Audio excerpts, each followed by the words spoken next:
What can I do for you, Rod? You just tell me, what can I do for you? It's a very personal, very important thing. Hell, it's a family motto. Are you ready, Jerry? I'm ready. Just want to make sure you're ready, brother. Here it is. Show me the money. Looking good, but I think I'm taking too long. Yo! The spot for a Glock. I took a loss over floss, but still got a knock. Money! Jerry, does that make you feel good just to say that? Say it with me one time, Jerry. Show you the money. Oh, no, you can do better than that, Jerry. I want you to say it with meaning, brother. Hey, I got Bob Sugar on the other line. I better hear you say it. Yeah, no. Show you the money. Not show you. Show me the money. Show me the money. Yeah! Louder! Show me the money. That's it, brother, but you got to get it. I need to feel you, Jerry. Show me the money. Jerry, you better yell. Show me the money! Show me the money! You love this black man!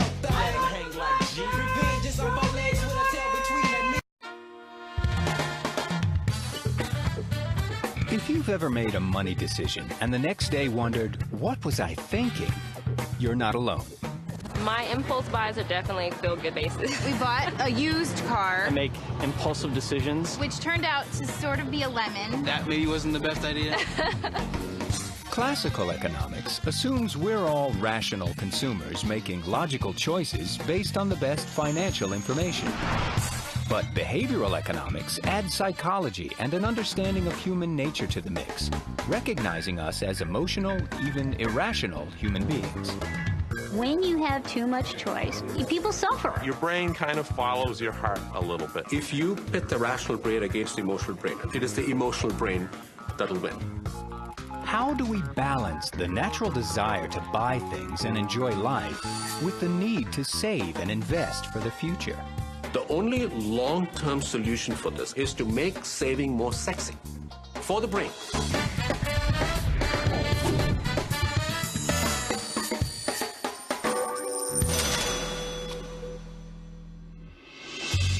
When you get down to it, money is a necessity. I don't have very much money saved at all. I look at how much we have in our Roth. It's not nearly as much as I think we need. I have invested in 401k since my early 20s. I have a mortgage. I have a little credit card debt. I'm in between jobs right now. I'm in the middle of a career change. I'm self-employed. I'm underemployed. I get a pension, and then I get Social Security. They start out when you're in college, reeling you in with these credit cards. Most kids, no matter what their major is, are coming out with student loans. My student loans are $74,000. This is a huge generational shift, right? You know, our parents' hope was that we would do better than them, and we're not seeing that. I'm 50 years old with a 2-year-old daughter. I don't think I'm going to be able to retire. So, you know, I mean, Our livelihood, our lifestyle, our financial security, and ultimately when and how we retire is something each of us wrestles with.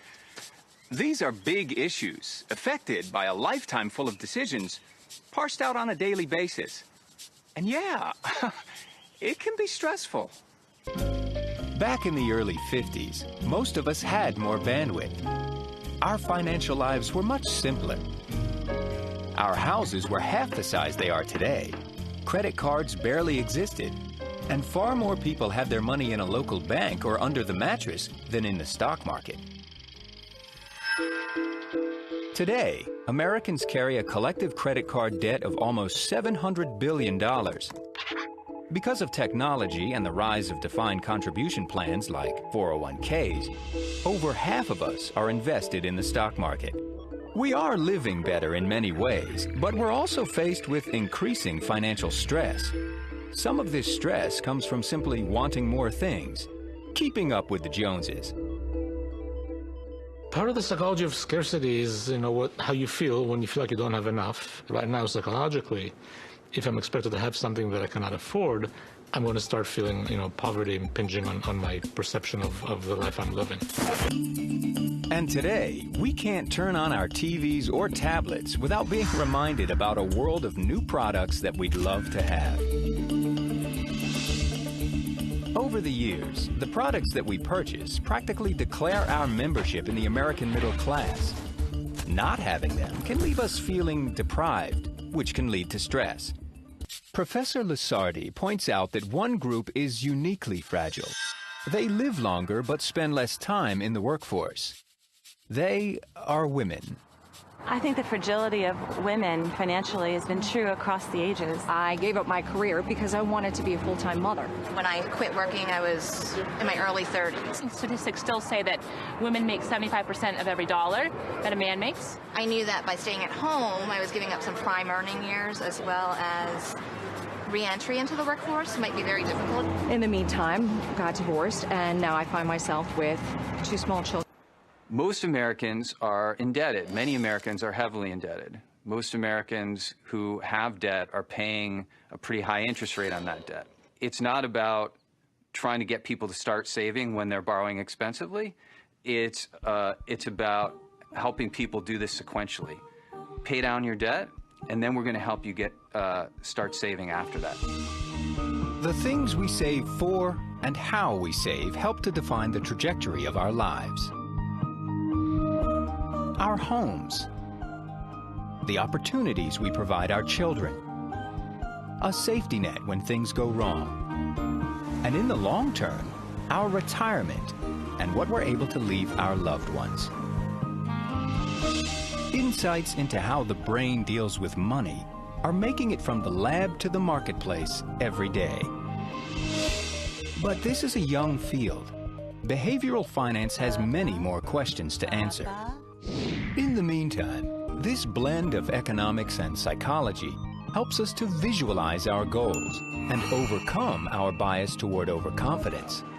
It tells us not to be overwhelmed by choices, but to categorize them instead, to be more conscious as consumers and more wary about how we finance our debt, to embrace the information revolution to make financial knowledge and guidance more accessible, to better balance spending and saving by forging a compromise between our rational and emotional brains, and to nudge ourselves toward what we know we should do with our money, or at least let ourselves be nudged in that direction. And if we're successful, if our behavior falls in line with our financial realities, well, it will make at least one person very happy.